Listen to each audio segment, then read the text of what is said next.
آقای احمدی با جای 5 شمایی؟ مدارکی که پشت شیشه سمت راست زدم و همه رو آماده بکنید، تحویل من بدید، بشینید تا صداتون کنم. حروف وسط پلاک هم میشه اول اسم شوهرم باشه؟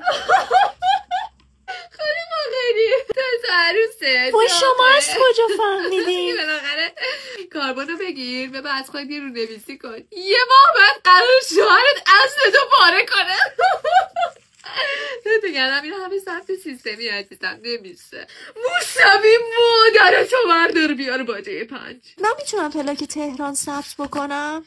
پاسپورتت که مال کرجه که. آخه اونطوری بامزه تره باحال تر. خانم باقری برا مشن اومدن. آره شروع شد سیلشون. کرجیای خواهان پلاک تهران برا من شروع شد. ببین میتونی داخل بله یه کانال بزنی، اسم کانالم بذار کرجیای خواهان پلاک تهران. بنویس اینا سیستمیه، دست من نیست. خدا شاده دستم بود به همتون یکی دونه پلاک تهران میدادم.